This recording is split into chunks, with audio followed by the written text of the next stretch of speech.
श्रवण कुमार की कथा। महाराज दशरथ ने कहा, कौशल्य, यह मेरे विवाह से पूर्व की घटना है। एक दिन संध्या के समय अकस्मात में धनुष बाण ले रथ पर सवार हो शिकार के लिए निकल पड़ा। जब मैं सरयू के तट के साथ साथ रथ में जा रहा था तो मुझे ऐसा शब्द सुनाई पड़ा मानो वन्य हाथी गरज रहा हो। उस हाथी को मारने के लिए मैंने तीक्ष्ण शब्द भेदी बाण छोड़ दिया। बाण के लक्ष्य पर लगते ही किसी जल में गिरते हुए मनुष्य के मुख से ये शब्द निकल पड़े, आह, मैं मरा। मुझ निरपराध को किसने मारा? हे पिता, हे माता, अब मेरी मृत्यु के पश्चात तुम लोगों की भी मृत्यु जल के बिना प्यासे ही तड़प तड़प कर हो जाएगी। न जाने किस पापी ने बाण मारकर मेरी और मेरे माता पिता की हत्या कर डाली। इससे मुझे ज्ञात हुआ कि हाथी की गरज सुनना मेरा भ्रम था। वास्तव में वह शब्द जल में डूबते हुए घड़े का था। उन वचनों को सुनकर मेरे हाथ कांपने लगे और मेरे हाथों से धनुष भूमि पर गिर पड़ा। दौड़ता हुआ मैं वहां पर पहुंचा जहां पर वह मनुष्य था। मैंने देखा कि एक वनवासी युवक रक्त रंजित पड़ा है और पास ही एक ओधा घड़ा जल में पड़ा है। मुझे देखकर क्रोधित स्वर में वह बोला, राजन, मेरा क्या अपराध था जिसके लिए आपने मेरा वध करके मुझे दंड दिया है?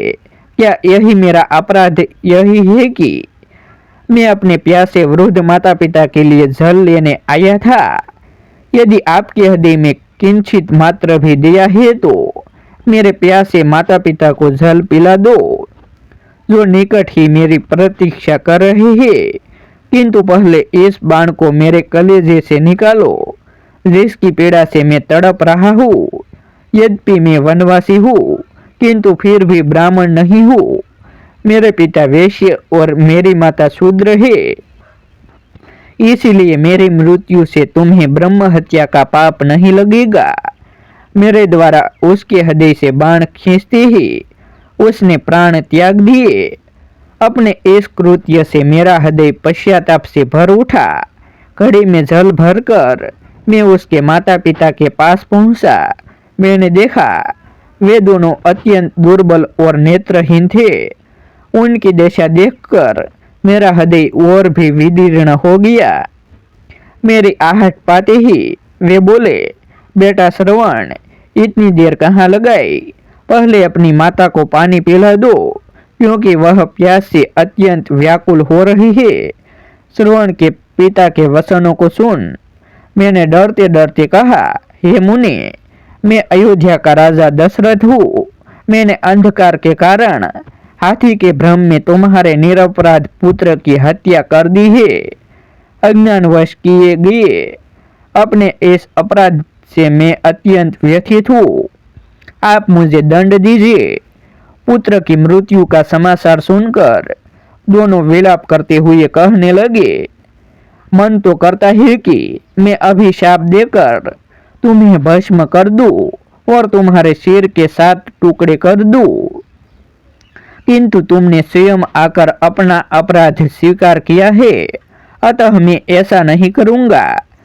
अब तुम हमें हमारे श्रवण के पास ले चलो। श्रवण के पास पहुंचने पर वे उसके मृत शरीर को हाथ से टटोलते हुए हृदय विदारक विलाप करने लगे। अपने पुत्र को उन्होंने जलांजलि दिया और उसके पश्चात वे मुझसे बोले, हे राजन, जिस प्रकार पुत्र वियोग में हमारी मृत्यु हो रही है, उसी प्रकार तुम्हारी मृत्यु भी पुत्र वियोग में घोर कष्ट उठाकर होगी। शाप देने के पश्चात उन्होंने अपने पुत्र की सीता बनाई और पुत्र के साथ वे दोनों स्वयं भी सीता में बैठ जल कर भस्म हो गए। कौशल्य, मेरे उस पाप कर्म का दंड आज मुझे प्राप्त हो रहा है। रामायण का अगला भाग देखने के लिए हमारे YouTube चैनल सब्सक्राइब करें और कमेंट में जय श्री राम अवश्य लिखें। फिर मिलते हैं अगले भाग के साथ।